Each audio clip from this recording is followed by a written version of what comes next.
чыныгы дос үчөө экен. Биздин жашоодо жашап жаткан учурубузда чыныгы досубуз үчөө болот экен. Биринчиси, биз жашап жаткан учурубузда топтогон байлыгыбыз, бийлигибиз экен. Ал эми экинчи досубуз биз өлгөн учурубузда мүрзөгө чейин бара турган досубуз экен. Ал эми үчүнчү досубуз бар, биз менен кошо мүрзөгө кире турган досубуз, анын биринчиси. Үч досубуздун ал эми Астанадан дагы сыртка чыкпай турган досубуздун биринчиси бул жыйнаган байлыгыбыз, бийлигибиз, евро, доллар, алтын, күмүш, динар, дирхам кайдан таптың? Кытайга барып таптык, Европага барып таптык, Германияга барып таптык, кайдан таптык? Айтор, ушул жыйнаган, чогулткан байлыгыбыз, бийлигибиз эң биринчи бизди таштап кете турган Астанадан, Дарбазадан дагы сыртка чыкпай турган досубуз ушул экен. Биринчи досубуз. Ал эми экинчи досубуз бар, мүрзөгө чейин кошо барат экен. Мүрзөгө чейин барып, бирок мүрзөгө кошо кире албайт. Кирсе дагы пайда бере албайт экен. Ал эми үчүнчү досубуз бар, биз менен кошо мүрзөгө кирет. Ал эми Астанадан дагы сыртка чыкпаган досубуз, байлык, бийлик, алтын, күмүш, динар, дирхам, евро, доллар. Эгер бүгүн бизге бир мүмкүнчүлүк берилип, каалаганыңды айт, ниетиңди айт, максатыңды айт десе, эмне дейбиз?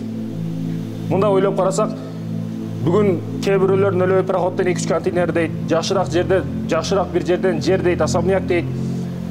Бир кооз машинаны, 570-470 машинаны, же бийликтен жакшыраак бир креслону, ошол нерсени сурашы мүмкүн. Кооз, чырайлуу аялды, кызды, ошол нерсени сурашы мүмкүн.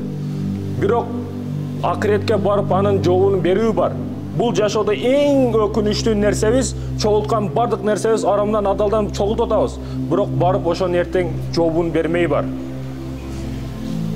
Ал эми биринчи досубуз ошол мүрзөгө чейин бара турган, дарбазадан чыкпай турган досубуз бул болсо, мүрзөгө чейин барып, бирок кайра келе бере турган досторубуз, мына жакындар, туугандар, достор, балдарыбыз, неберелерибиз мүрзөгө чейин алып барат экен. Бирок мүрзөгө кошо кире албайт, кирсе да жардам бере албайт. Чындыгында урматтуу мекендешим, байкап көрсөңүз, бүгүн бир атанын Куран аземинде отурса, эртең сиздикинде, сеникинде, меникинде дагы отурушат ушинтип. Сиз бүгүн атаны эстебеген сыяктуу, курсагын дымпыйтып, тоюп, жыргап жеген сыяктуу, сизди да Куран окутуу аземиңизде ушинтип жешет, турушат, кетишет, болду. Ошондуктан туура тарбия беришибиз керек балдарыбызга. Эки аятты бириктирип Куран окуп, сообун багыштай албаса, ал бала негизи. Ал эми экинчи досубуз мүрзөгө чейин барат, бирок кайра кайтып келе берет. Үчүнчү досубуз бар, мүрзөгө кошо кирет. Үчүнчү доско маани беришибиз керек. Мына эже карындаштарыбыз отурат. Төрөлдүң кичине секелек кыз элең, эркелеген кыз элең, атаңды эркек кыз элең, кичине дагы чоңойдуң. Карасаң эле аппак көйнөк кийип күйөөгө турмушка чыгып кетесиң. Анан кичине дагы убакыт өткөндөн кийин карасаң чоң эне болуп калдың. Ошентип эле өтүп кеткениңди билбей каласың. Эркектер адаларым маселесиге өтө маани беришибиз керек. Биз көп акчаны үйгө алып келе турган бизбиз. Адаларым ташып келе турган бизбиз. Аялдар үйдө отурат. Сахабалардын аялдары, пайгамбардын тарбиясын алган сахабалардын аялдары, жубайлары күйөөсүн жумушка күзөтүп жатып, бизге адалдан рызкы таап келгин. Адалынан рызкы таап келгин. Биз ачкалыкка, кийими жоктукка, бүгүн кризиске, башкага чыдайбыз. Бирок тозоктун азабыга чыдабайбыз дейт. Бетиңизге бир чымын косо чыдабайсыз. Колуңузга бир зырава кирип кетсе, бир чыпыктын бир нерсеси кирип кетсе, ошону ийне менен аласыз. Бир нерсе менен алмайынча көңүлүңүз жайга түшпөйт. Ошол чымын конгон чыдабаган адамдар эртең тозокто кантип жооп беребиз? Кандай азабга бардаш беребиз? Ошондуктан да Кудай Таала сактасын. Сакташ бул дүйнөдө Кудайдын өкүмдөрүн аткарыш керек. Бүгүн кээ бирөөлөр душам таза, жүрөгүм таза болсо болду дейт. Жүрөгүң таза болсо, ал жүрөгүң тазалыгы сыртка чыгат. Сыртың дагы таза болот, сыртың дагы үлгү болот. Бүгүн көбүбүздүн дини илимибиз, маани максатыбыз башка нерсе болуп калды. Курандын расымыдан, исламдын атынан башканы билбей калдык. Ооба, эркек киши динден дагы билиш керек. Байлык, бизнестен дагы кетирип коюш керек. Аялын эч нерсеге муктаж кылбаш керек.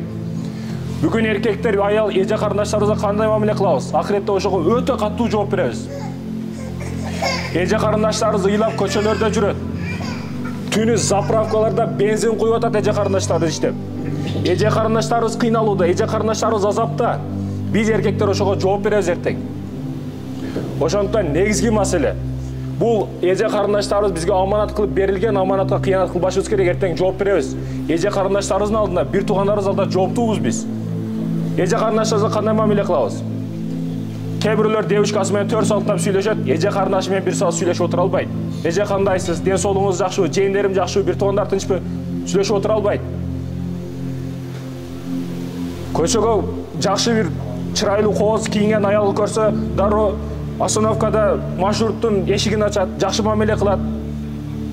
А бирок эже карындашына кандай мамиле кылат? Мамилени оңдошубуз керек эже карындаштарыбызга, бир туугандарыбызга. Бүгүн орчундуу маселелерден эң көйгөйлүү маселеси эркектердин аялдарга мамилеси бузулган. 100% бузулган. Ислам шарияттын негизинде мамиле кылбайт эркектер. Ар дайым корс, орой эркектер. Ошондуктан маани берели. Кээ бирөөлөр теңири жүрө берет, убактын кызганбайт. Эгерде тойдо болсо 12 сааттап, 10 сааттап жүрөт. Бүгүн чындыгында намаз десе 5 мүнөт сабыр кылбайбыз. Киносу 90 мүнөт, футболу 90 мүнөт.